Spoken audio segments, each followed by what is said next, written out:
I often get asked about the turning point of my time in war-ridden Syria.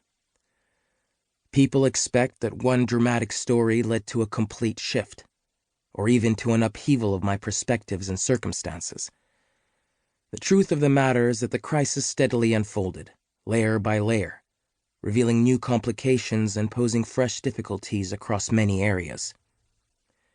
The transformation was not a dramatic leap between an absolute world of order and one of complete mayhem.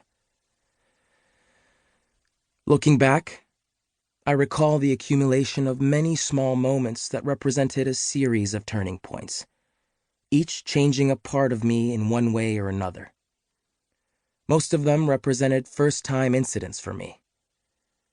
You tend to recall the first time you've experienced almost anything that has happened to you. I remember the time I saw the initial signs of unrest on television. It unsettled my view of Syria's stability. Then came the long queues at banks across the country. These altered my view on the robustness of a sector that was growing, and had seemed indestructible a few weeks earlier. Then, the first manned military checkpoint. I had seen Syrian military checkpoints in Lebanon in the 1990s, but for some reason I never expected to see them in Syria. And the first time my family thought I had been kidnapped.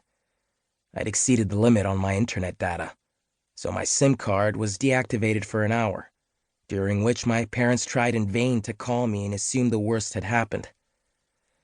The first time I heard a mortar bomb. Now I know how to differentiate between an incoming and an outgoing bomb. The first time I saw a mortar bomb, you don't really see it. You just feel its aftermath. The first time I almost got hit by a mortar bomb, I froze for 10 minutes and couldn't say a word. I also remember the second time. I froze for less time, 5 minutes, and I was able to say a word or two. There were many first times, and each one brought with it a transformation in perspective, a learning outcome and an improvement in my coping mechanism. Each was profound in its own way, shaping the manner in which I viewed everything around me.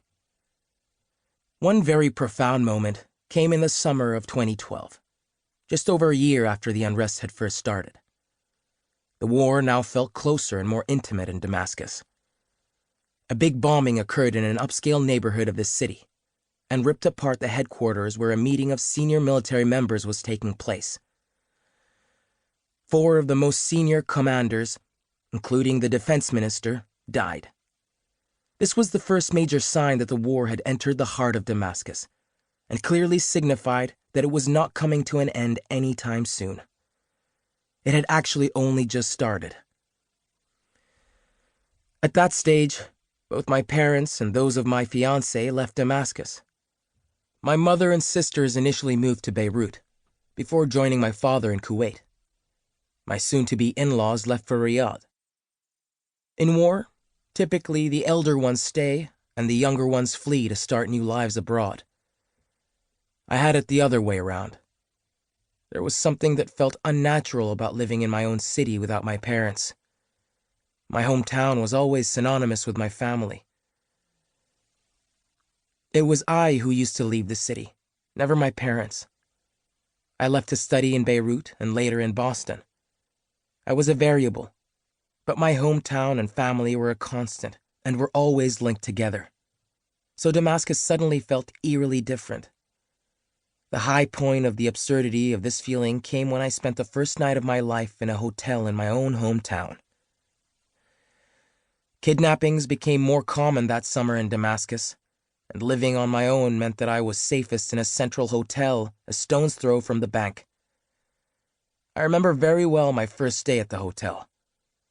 I consider it my first day of being a Syrian immigrant, a refugee of some sort who could no longer live in safety in his own home in his hometown.